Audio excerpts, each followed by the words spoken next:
My garden is a natural garden, meaning it's Mother Nature's garden.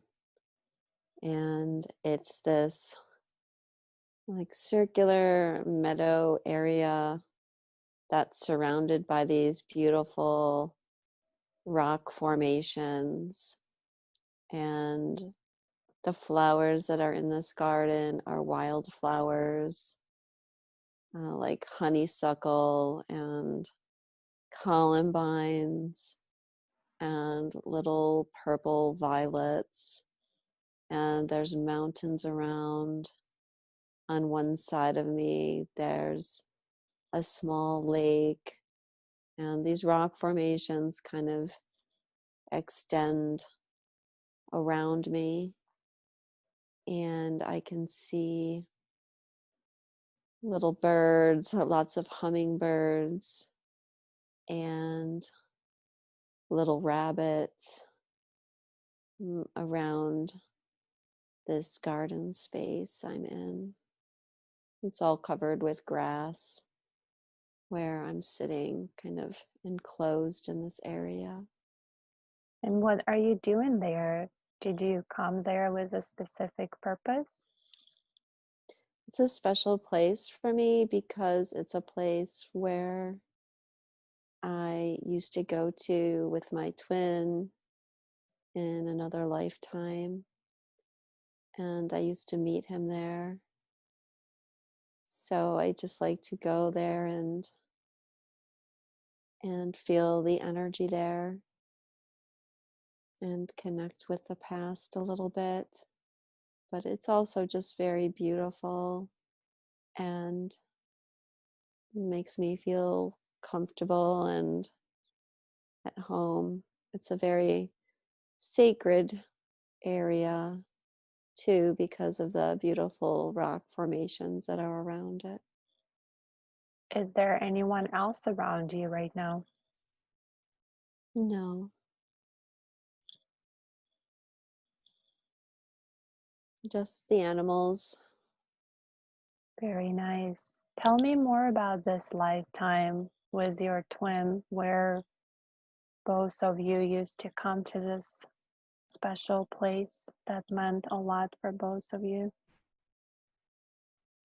And so it was on the property where my parents lived, where we had a house. We had a lot of property, and we could meet in this place without people knowing that we were there, because we could go inside these different formations of rocks. This one where I'm sitting in now is kind of like the largest, and that there's a little clearing, but there's also little paths that go through it, into little openings, and you can climb up on the rocks. And so we could have privacy there because people couldn't see you unless they kind of went into these rock area themselves.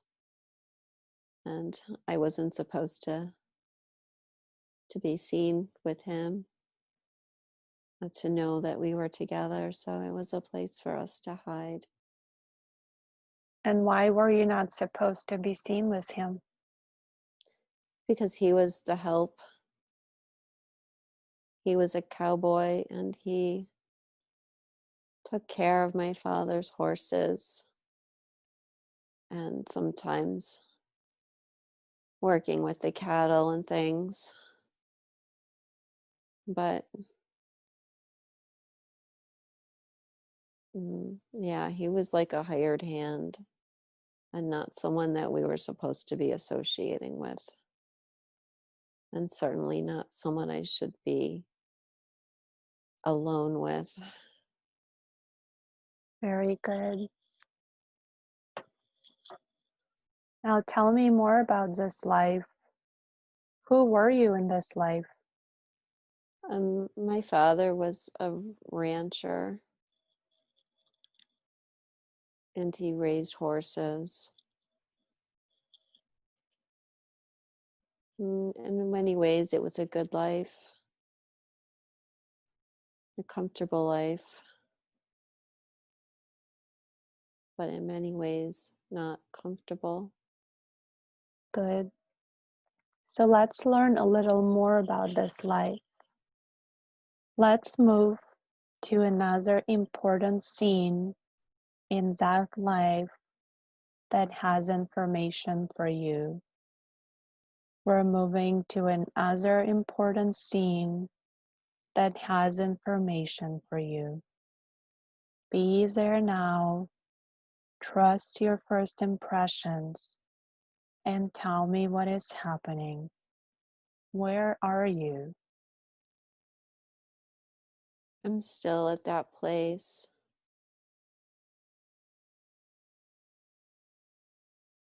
And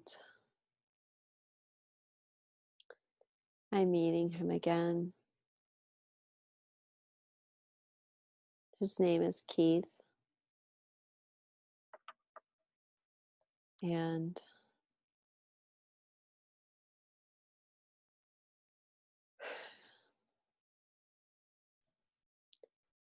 it's a bittersweet memory because I know that he's going to ask me to marry him.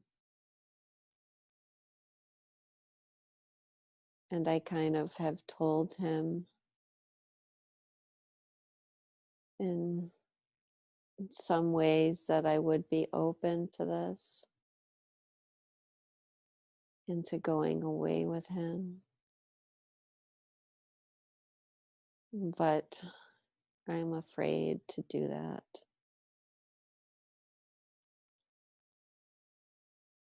And so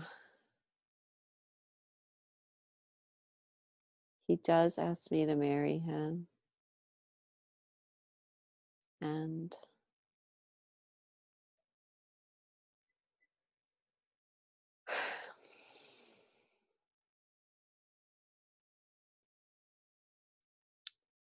he's done a lot of nice things for me, like he's dressed up and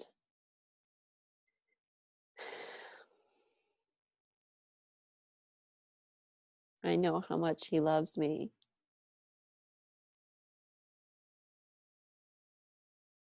But I tell him that I can't marry him. Tell me what happens next.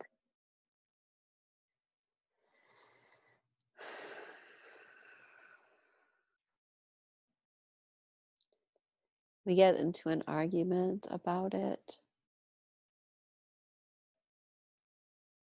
And I run away and I head back towards my house.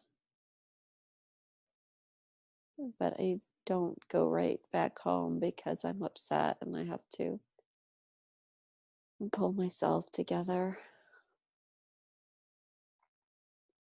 So I just kind of go on the other side of the lake and cry for a while. And how did it make you feel when you said no to him?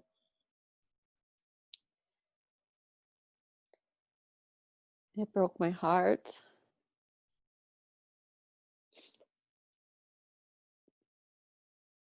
So let's take a deep breath and release this energy and that pain that you're holding. Let it go.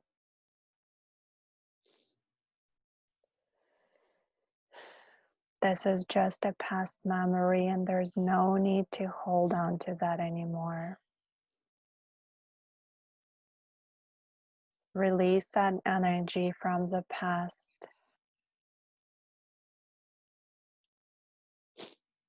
Forgive yourself. Forgive yourself for what you've done to him and to yourself.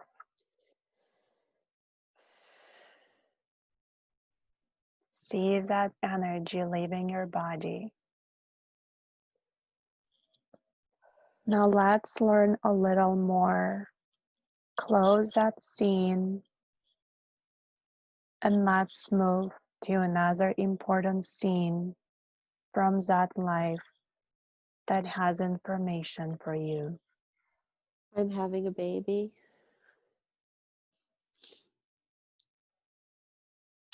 I'm scared, but I'm excited. It's painful, but I have people around me, women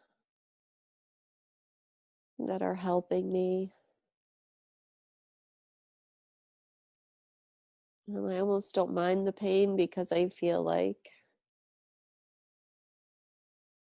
it's like I deserve it, or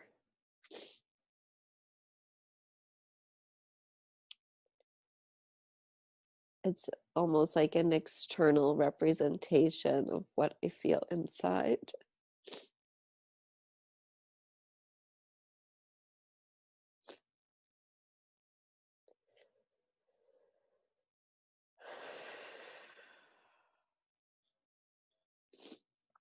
And I have the baby, and it's a little boy.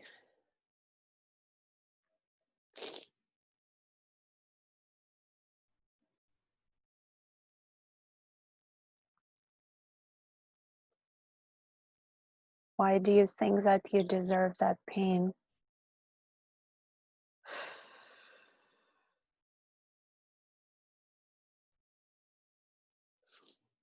Because that baby doesn't belong to my husband.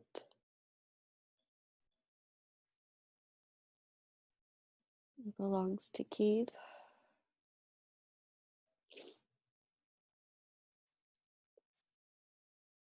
So I feel like a liar.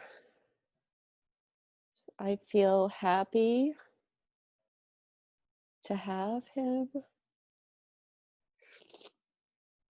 because I feel like it's a part of my love that I can keep.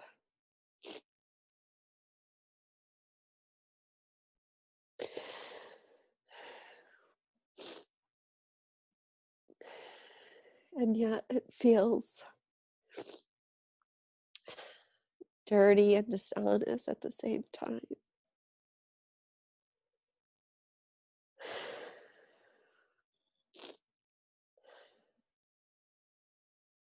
Does Keith know that it's his baby?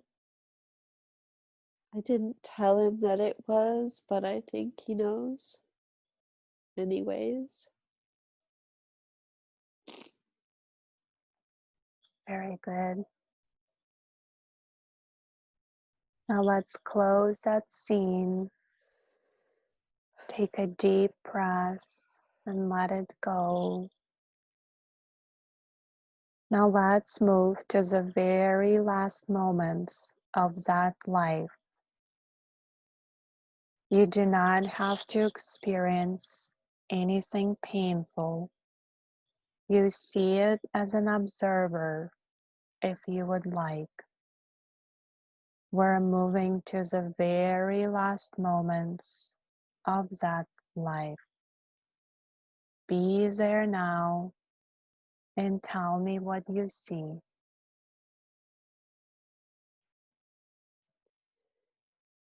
I see myself lying on the bed in the same room where I had my baby, and I'm old, and my son is there with me. Very good. Take the very last breath of that lifetime and transition out of the body. You're now outside of the body.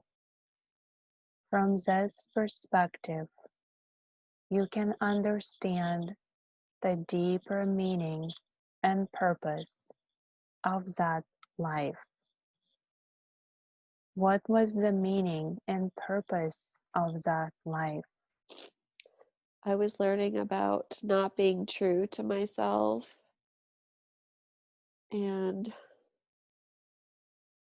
doing what other people wanted me to do instead of doing what I wanted to do. But there was also a part of me that was also afraid. Like I couldn't just blame it on other people, but the fear was also inside of myself for some reason, to be different. Very good. Now that you have left that life, you can release any energy that does not serve you anymore. Take a nice deep breath in, and as you exhale, any negativity from these experiences will be released from your soul. You do not have to carry it any longer. You can let it go. So there's sand. There's sand under me, and I'm sitting by a river, and I can see the sun over me. Same blue skies I saw before. But on the other side of me, I see temples. Just kind of sitting here, lounging, enjoying the sun. I like to be out in the sun. Tell me more about those temples. How do they look like? And they're made out of some kind of stone. They're kind of grayish. And they're very big, and there's very big pillars. The pillars are kind of funny. They have an odd formation. They look like some kind of people or have faces on them or something. There's some stairs leading up to a kind of platform where the temple starts. And there's outdoor areas and indoor areas. There's like open walkways and around it and through different sections of it. But you can then go in through these doors into little chambers. I can see the pyramids in the distance, so I know that I'm in Egypt, but the pyramids are far away. I can see them, but they look small. So I'm in a different part of the town. The outskirts of town, I don't really see anything around but this temple. And there's some people around it, but not a lot. There are other people that work in the temple like I do. Tell me more about the work you do in that temple. Okay, I'm going to go over there. So I'm doing training work, and I take lessons in the temple. I also look out for a certain chamber in the temple, and I care for it. There's a statue in the temple, and the statue is Sekhmet.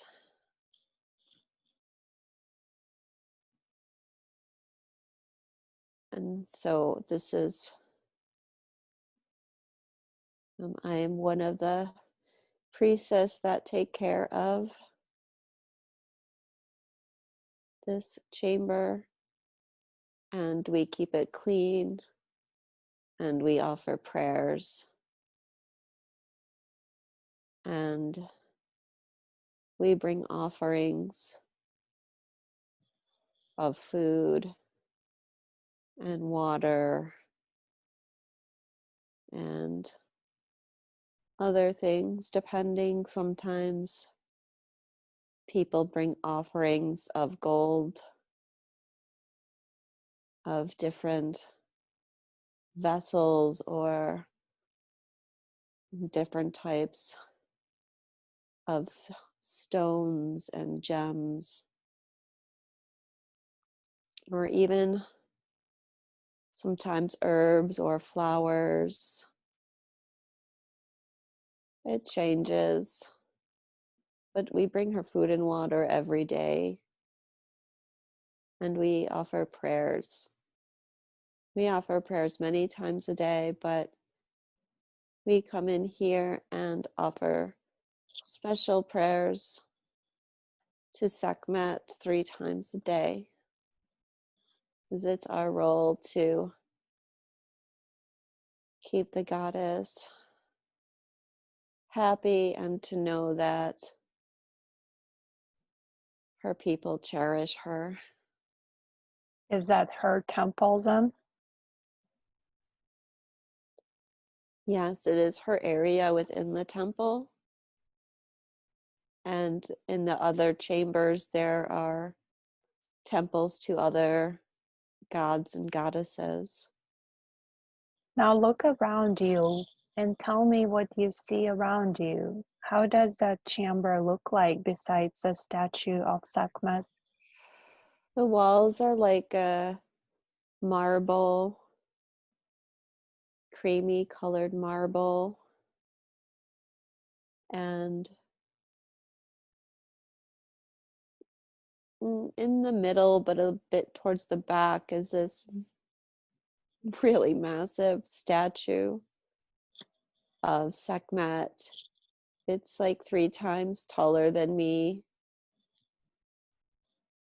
and it looks like a woman, but it has a lion head on it. And then on the floor, there's like a very low altar where we put the offerings to her.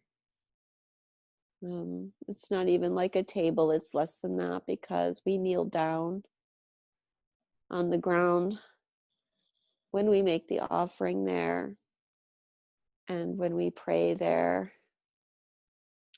There's a wide, like a big, tall kind of doorway. It has a type of door on it, but the door is usually open unless there's a storm or something, and we're trying to protect the things that are inside. But even though I'm one of the people assigned to this temple and making offerings to her, other people can go into the temple to her and say their own prayers. But mostly it is only priests and priestesses that come here, and sometimes government officials or the pharaohs and their family that come here inside. The common people don't really come inside this temple. They can see it from the outside, but it's a very sacred place. And we try to keep it quiet and peaceful and protected from people seeing what we do inside. The rituals, the training that we do inside is meant to be kept secret to those who are initiated into it. Now, you mentioned that you were doing training in the temple and having lessons. Can you tell us more about the training that you're doing? Yes. I came to the temple when I was 12 years old, and I was chosen out of many, many children that wanted to be initiated into these arts. So I was very excited to be chosen, and we started off doing simple things, practicing reading and writing, being able to make scrolls, learning about the tools that we would use. There are different people that teach us these different things. Like they specialize in certain areas. And then as you advance, you go on to more and more things. And you have to learn all about the gods and goddesses and be able to connect with them. Be able to connect with them directly. They bring guidance and they tell you how to care for them. And then things get more challenging as you go on. And like learning how to not speak for long periods of time, and learning how to be in isolation for periods of time, learning how to go within, mastering the body, mastering being able to leave the body, being able to travel anywhere, learning the secrets and keeping the secrets. And one day I will also teach people these things. And how do they choose which children are going to be accepted into those trainings? The priests know. The priests know by looking at you. They can see your energy. They see things in your energy that tell them that you are the one. And how old are you there now? I'm 15. Very good. Now look down and tell me if you can see your feet. Yes. Very good. Tell me what your feet look like.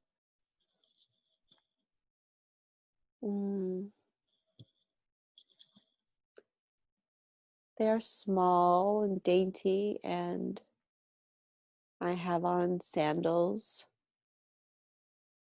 that have gold. They're like gold, I don't want to say ties, but gold straps. So let's move up the body and tell me what the rest of your body looks like and what you're wearing. Wearing a white dress. I think it's like linen or cotton. And it goes about from my ankles up. It's sleeveless. It's simple. And I have on a belt.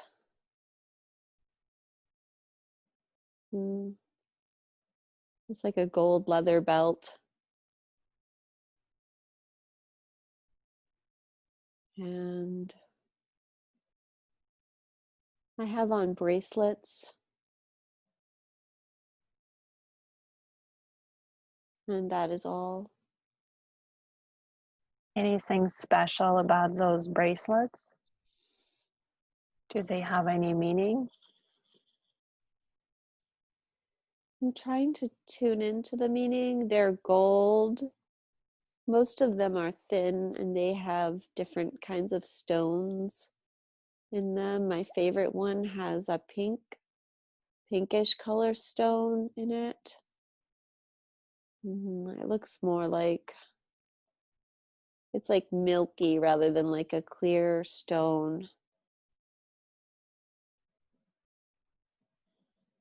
And I feel like we get bracelets when we achieve a certain task or we finish a certain course of study, and we are given a bracelet to show what levels we are on. Very good. Are you wearing any necklaces or any other jewelry? No, I don't think I have a necklace on. My hair is up. I have long black curly hair and I wear it up, but I don't feel anything on my head. Now tell me more about other chambers in this temple. What other chambers represent? The central chambers are to Isis and Osiris, but the head priests and priestesses take care of that, of the chambers where those statues are, and make those offerings. And there are other chambers. There's a chamber for Anubis and a chamber for Ta, a chamber for Horus. And how do you connect with Sekhmet to receive those messages? I get downloads. She can tell us all kinds of things. Sometimes she tells us if there's a storm coming. Sometimes she tells us about political figures, battles, our enemies. In some ways, she watches over us. But all the gods and goddesses that we work with give messages to those of us that work in the temples. So see yourself standing in one of those chambers and connect to any of those gods or goddesses that you're working with. Do any of them have any messages for Marla or for the collective right now? Connecting with the temple of Sekhmet, because Sekhmet has messages. Sekhmet wants to integrate with me and with all people at this time, because she carries strength and power and fierceness. She carries the energy of the lion and the energy of Lyra. And she wants to strengthen her children for the coming times. that we may be strong in our power and in our purpose, know our truth in our minds, and to be unwavering in our commitment to this ascension process and to shifting the vibrations of the planet,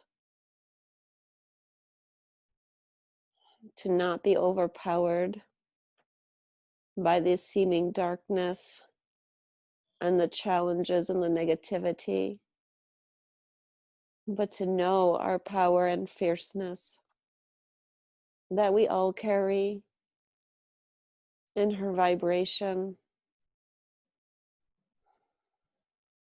We can overcome any challenge. We need only look inside of us to connect with who we are and our truth, and let the illusions fall away from there. And it is all an illusion. The darkness, the challenges are only initiation processes for us to push us to go further, to move beyond and fully into the light. Thank you very much for this beautiful message. Can you tell us more about the skills that people are learning in the temples about astral travel and leaving the body and teleportation? Yes. One of the challenges that I had to go through is I got locked in.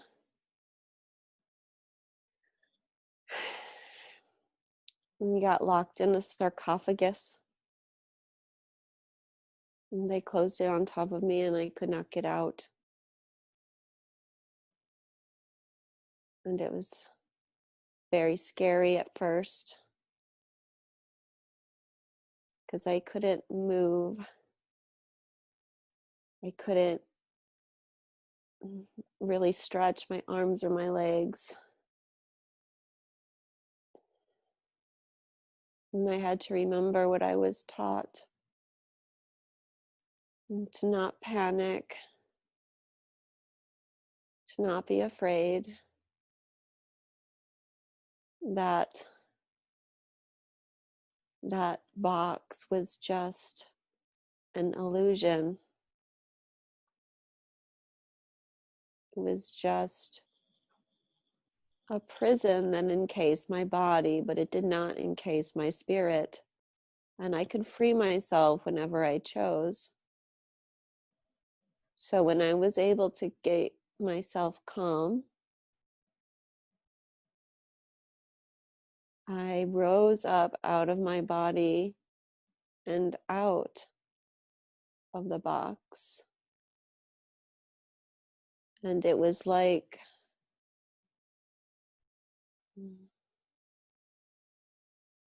I still had my body, even though it wasn't there. I guess it was my light body.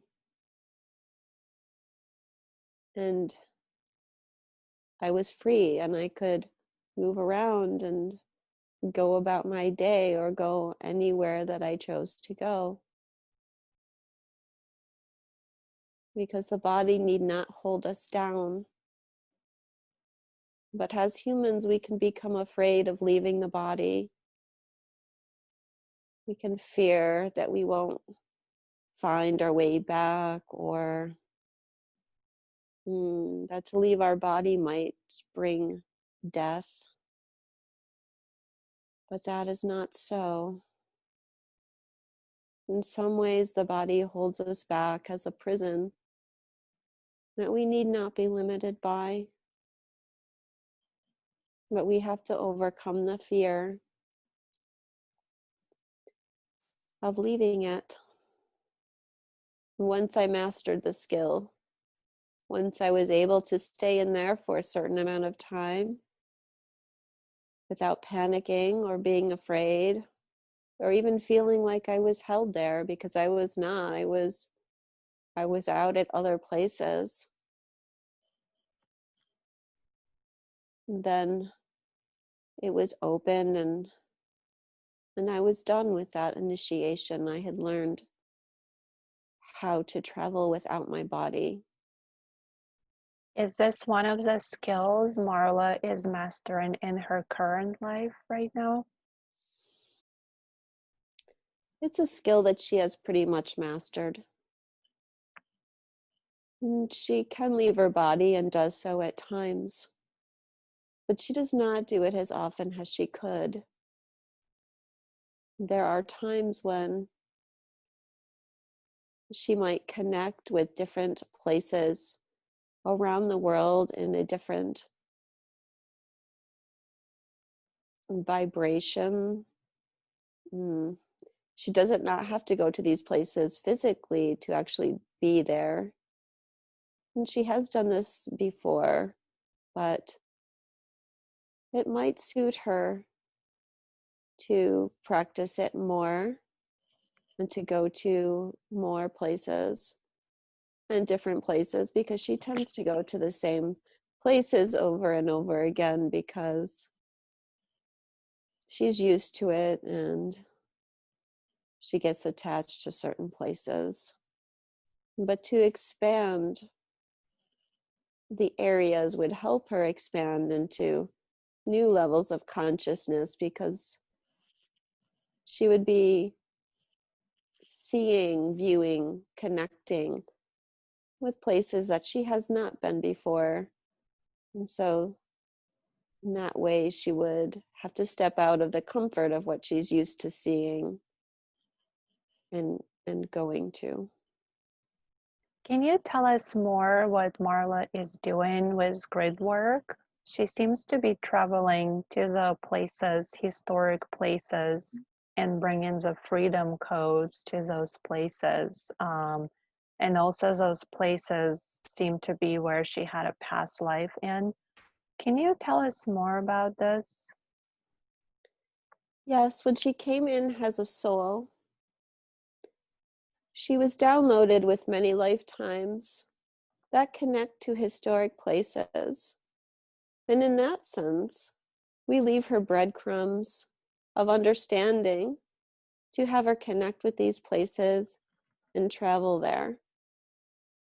And then once she gets there, she knows what she needs to do as far as the grid work that she's doing. There's many different functions of the grid work. And so some of these, because these connect to past lives, there is benefit to her as far as clearing these past lives. When she goes to these places, she downloads codes within herself that have been left there for her to push her to the next level. And these are in exchange for the work that she does for the purpose of the ascension. And by traveling there and the work that she does is opening her energy field up, has a bridge between the different dimensions, and allowing beings of light to work through her, has the bridge so that we can work in the lower dimensions, doing anything that needs to be done there, whether it's clearing energy, activations, bringing in codes, healing aspects of the grid. It is open because Marla is simply a grid for us, but we need the connection between the different dimensions. And so the grid work is a balance for her of giving and receiving. The freedom codes are very personal to her as a soul, because her soul frequency has been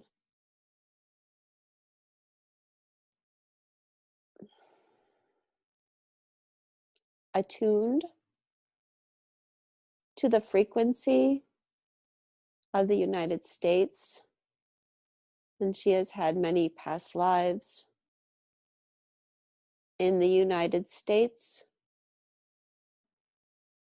has all different types of energy throughout different time periods. And so it's natural to be drawn to these places, to do the work, and to help create the shifts that are happening for the whole planet, but are very much congregated on the energy of the United States at this point in time. And who are we speaking with right now? Is that the Egyptian higher self? Yes. Thank you. Can I ask some questions that Marla had? Yes. She seems to be having many things on her plate right now that she's interested in, and she feels like she's being pulled into different directions. So she was wondering if you could give her some advice, what she could concentrate on right now that is for her highest good at this moment. The reason she is being pulled to so many things is because she is trying to develop many different skill levels all at one time. Some of these are just extensions of skill levels that she already knows, and she's just fine-tuning them a little bit, and some are new skills that she is bringing in. And we want her to be in her joy.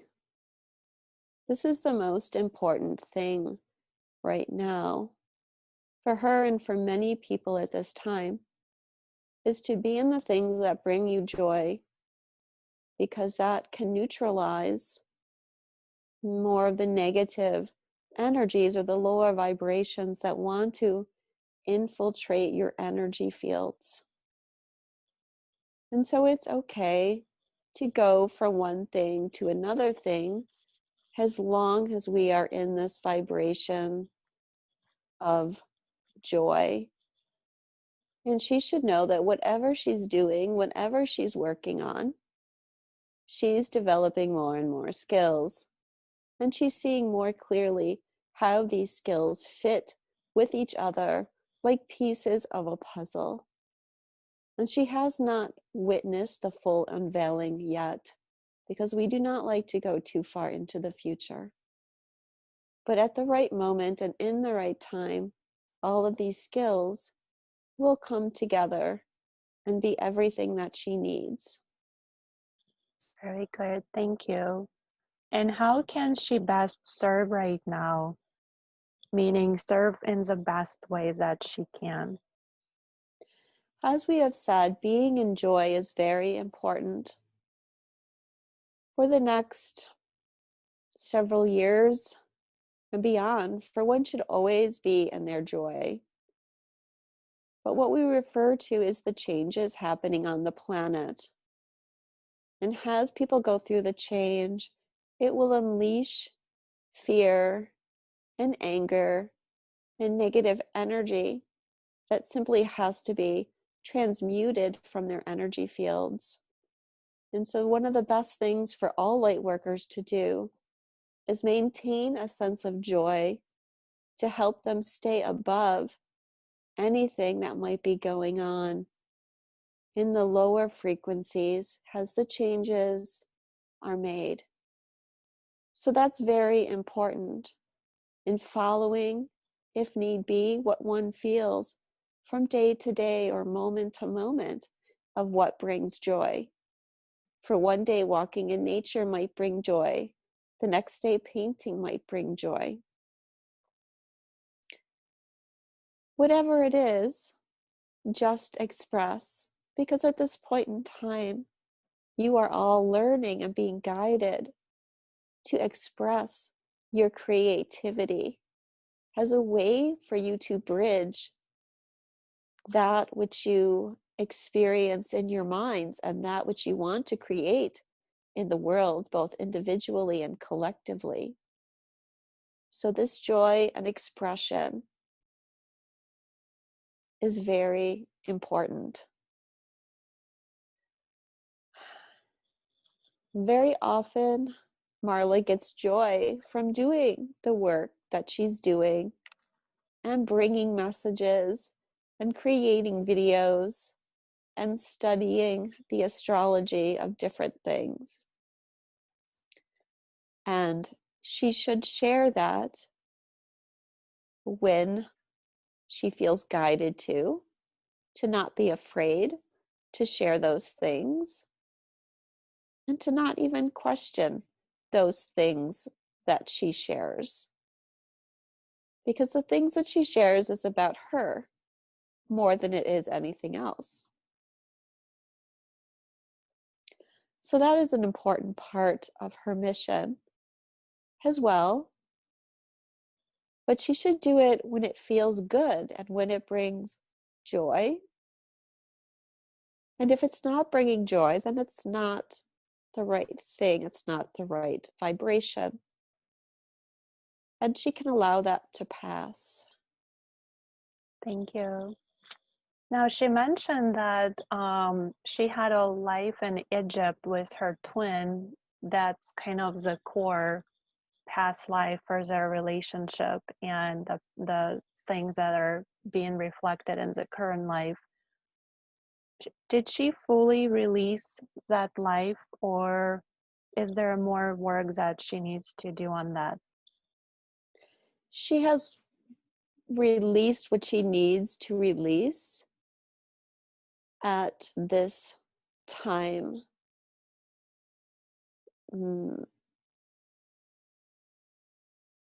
The life that we were just discussing was that lifetime that she had with her twin.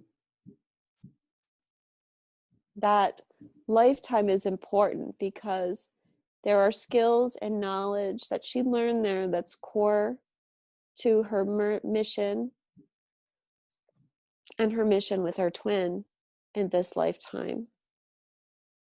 So there will be more to come and more to clear. And can you share more about the mission of them together in this current life? What are they here to do as a couple? They are here to help guide people, of course, to help awaken people. But some of their core mission revolves around the energy of the United States.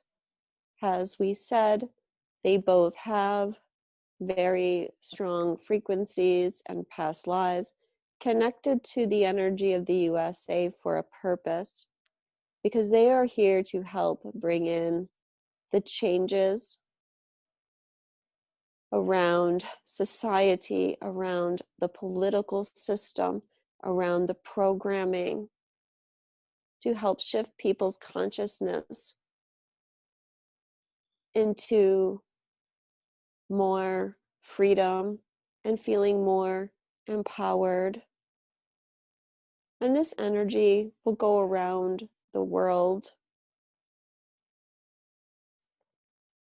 But some of the first stages of that energy will happen here in this country. But this is something that they know and something that they have done over many lifetimes, combining spiritual energy and understanding with political systems. Very good.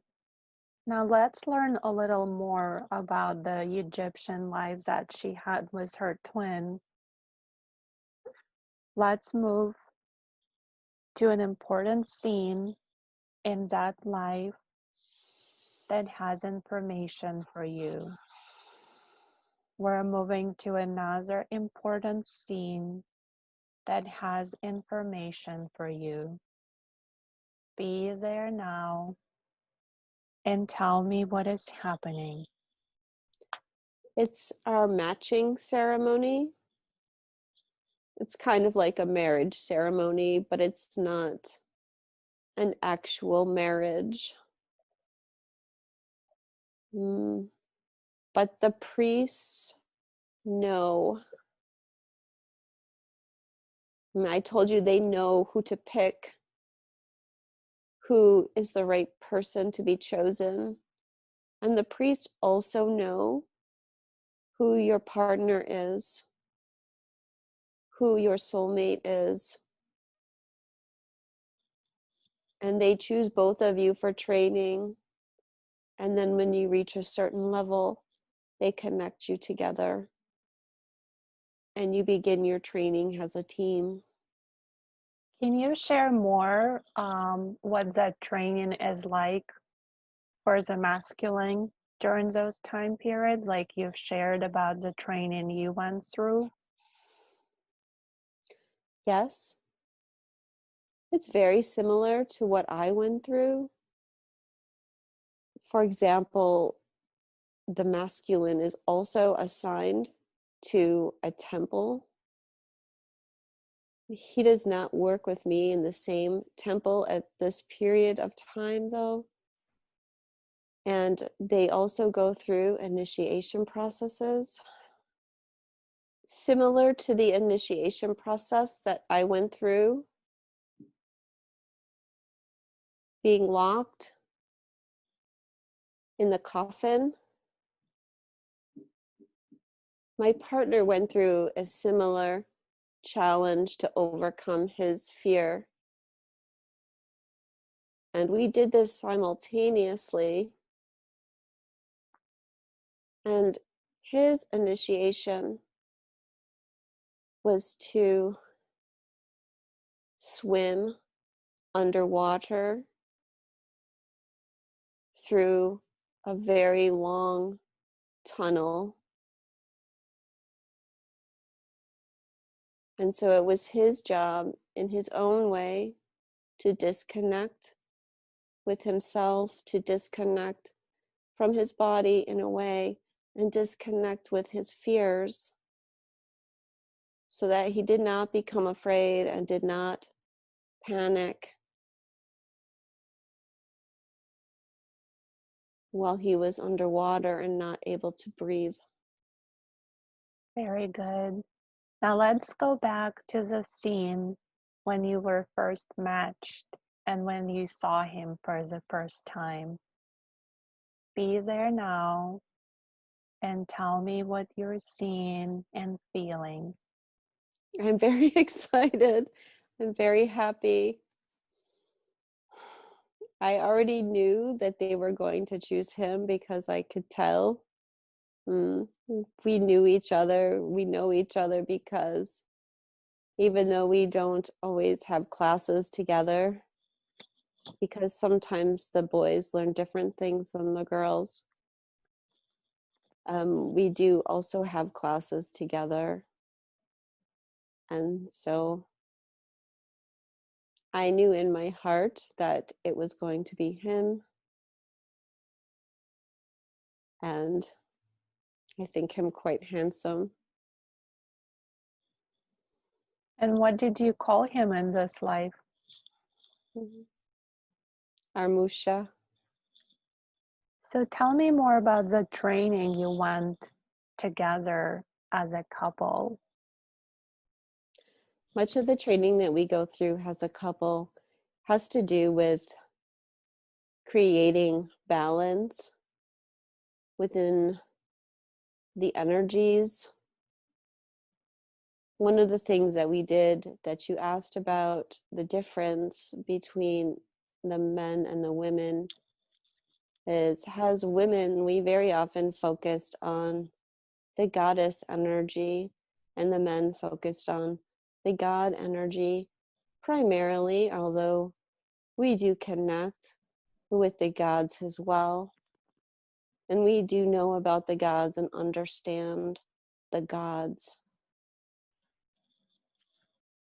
But as we learn and grow in that energy of the feminine and masculine, when we come together, we integrate the opposite through our partner. So my twin integrates the goddess energy via my energy, and I integrate the God energy via him. And so we have this combined knowledge that we can then share and access through each other without ever even having to learn it. But it does require balance and learning how to be kind to each other and considerate of each other at all times, and very much understanding how energy fields work. Because as you develop as priests and priestesses, your energy fields grow very strong and contain a lot of power. And you want to remain in a place of love and compassion when exercising such strong energy fields. And they also learn about the sacred sexual energies and how to manifest and create through the powers of sex and blending and combining energy fields. And this is what was taught, I believe, in the Temple of Isis and Mary Yeah. Magdalene. Yes. So Marla and her twin in the current lives are basically undergoing through the same process as you just described, right? Yes. They already have the knowledge about how to do it. And they even do it now, even though they are not in physical union. It does not matter because they can merge their energy fields whenever they desire to do so. Very good. Now close that scene. Let's move to another important scene in that life that has information for you. We're moving to another important scene that has information for you. Be there now and tell me what is happening. We are being moved up. We are becoming the head priest and priestess for the temple. So there is a ceremony and a banquet of sorts to celebrate. And what do they call you in that lifetime as a priestess? They call me Tanaya. Now let's move to the very last moments of that life. You do not have to experience anything painful.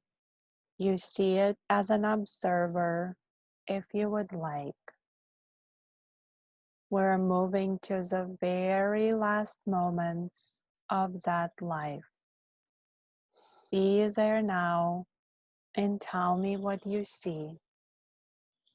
I'm being held captive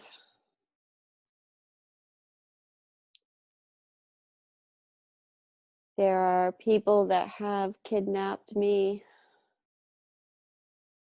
and they have killed Marmusha, and they are trying to get secrets from me, secrets on magic. And I cannot give them the information. I will not give them the information. I see a knife, and I grab the knife, and I use it to cut my own tongue off so I cannot speak. And then they get angry and they stab me with a sword. And who were those people that tried to get the information from you? They were people that are trying to do bad. They're trying to influence the Pharaoh to do things that he should not do. And we advise him to do otherwise, as the gods and goddesses tell us. And the Pharaoh listens to us. But these people are angry because of that. And they want to control him. So they wanted us out of the way. Take the very last breath of that lifetime and transition out of the body. You're now outside of the body. From this perspective, you can understand the deeper meaning and purpose of that life. Well, there was a lot of purpose to that life. Obviously, there were a lot of skills that we learned during that life, skills that set us up for all our other lifetimes, skills to believe in ourselves, skills to be very empowered, to recognize the power that we can hold when we carry such strong spiritual wisdom, and to use that wisdom wisely and for right purpose. And there were times in that life where we didn't mean to do bad, but we tried to control too much, and that likely led to our downfall. And so we need to be mindful of not controlling things, outcomes of things, but allowing things to unfold as they should, even if it means negativity, much like the energy that we find ourselves in now. A time of transition where things may seem dark and bleak and full of hopelessness, but to interfere with those things is self-serving and not serving to the grand scheme of things, even when we mean to do well and good within our hearts. For everything has purpose. The so-called dark and the light, the negative and the positive, the challenges, the pain, and the releasing all serve a purpose that cannot be bypassed, even under the most loving and compassionate circumstances.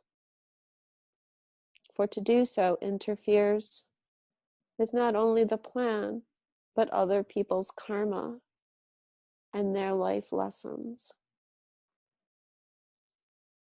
So to release, to allow, and to accept. And as we talked about with Marla's previous life, where she did not follow through on her heart, where she was too fearful to do what she truly wanted to do and what would have made her happy. In that life, she was able to follow her joy and her happiness. And through that, she became stronger and more empowered and wiser as a soul. May I speak to Marla's higher self now? Yes. Thank you so much for working with us today.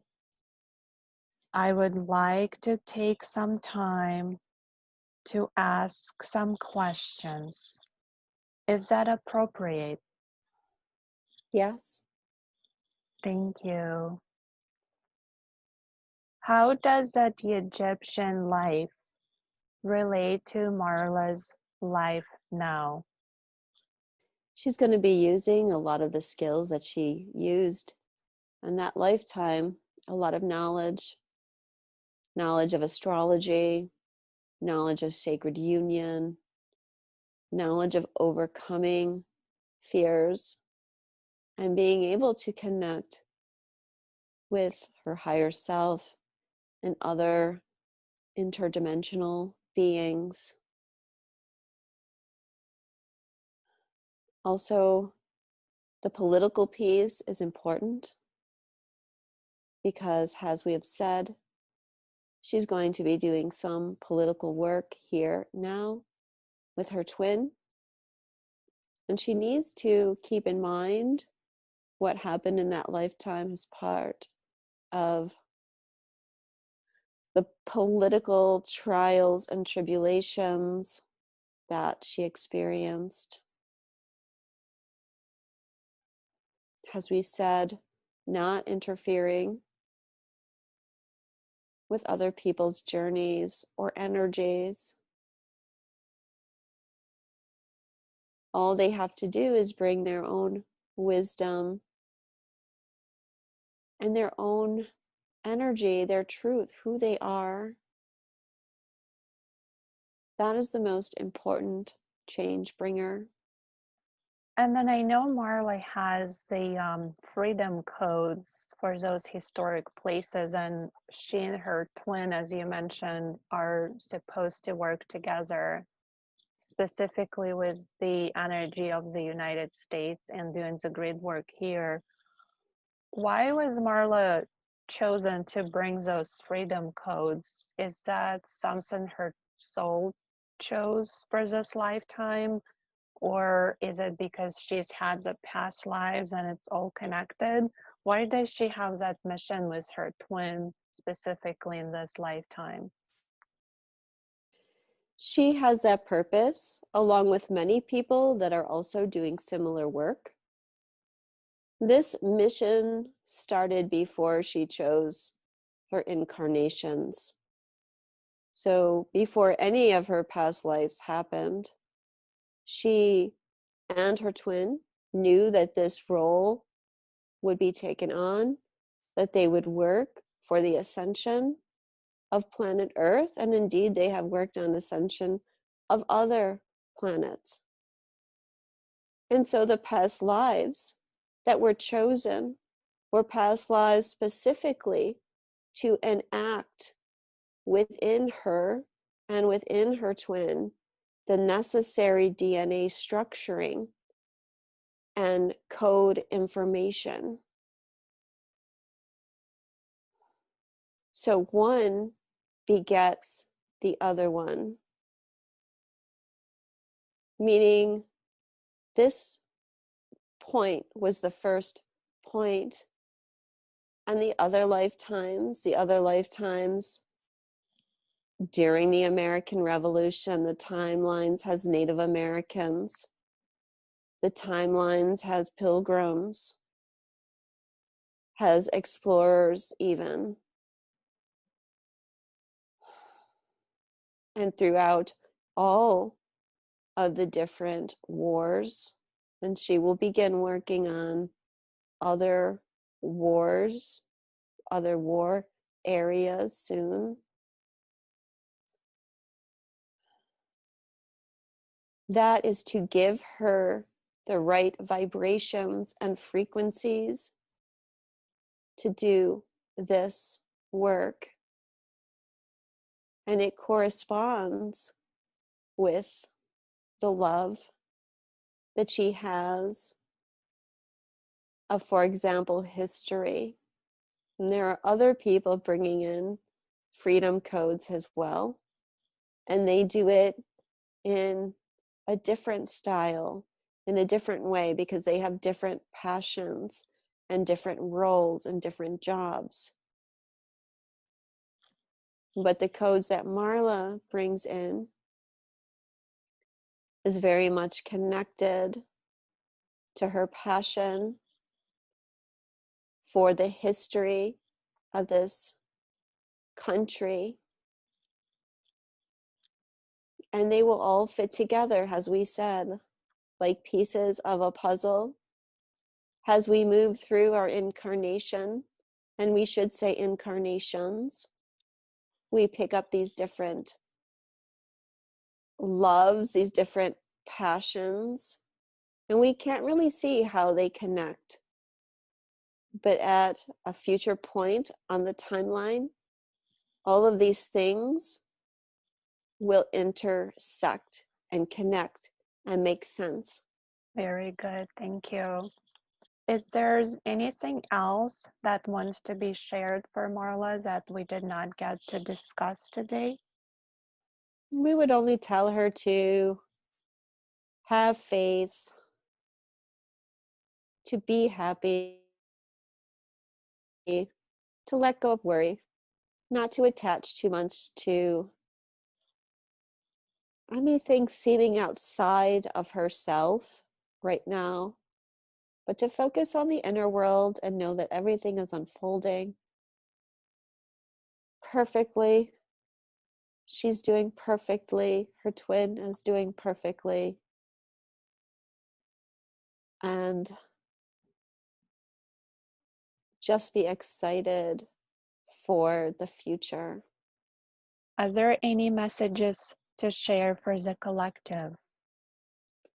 Much like we have already said to her, we would only say to the collective not to fall back into patterns of fear. There are many that are awakening and they are just learning how to release their fear, but there are also many that have been on the spiritual path for many years. And it's important for them as we go into the shift not to fall back into their fears. There has been many triggers this year, and there will be many more triggers coming, not only this year, but next year as well and beyond. Do not attach to the triggers. Much like when a person awakens and they experience these personal triggers that helps them heal and move forward, society as a whole must also experience these triggers in order to see their blind spots, heal their wounds, and move forward into a lighter state of peace and unity. So just as we say to an individual who's going through a dark night of the soul or a very trying time, it's best not to attach a lot of meaning to that energy because it's just a passing phase. You go through a time of releasing, and that's followed by a time of rebirth and a time of creating and bringing in the new. And that's followed by a time of death and releasing, and so on and so forth. It's just an initiation process to help you grow and to help you expand. But have trust and faith in the higher powers that all is well and that no real harm can come that has not already been agreed to by those souls that have chosen to go through those life lessons. So do not attach to the pain of the old, but look to the sun rise, the new beginnings, the new energy that is open and paving a way for all of you to things that you cannot even dream possible at this time. So be light, be happy, hold compassion, but do not get weighed down by the pain and fear. We are grateful to all of you and send you so much love and blessings. Thank you very much for such a beautiful message.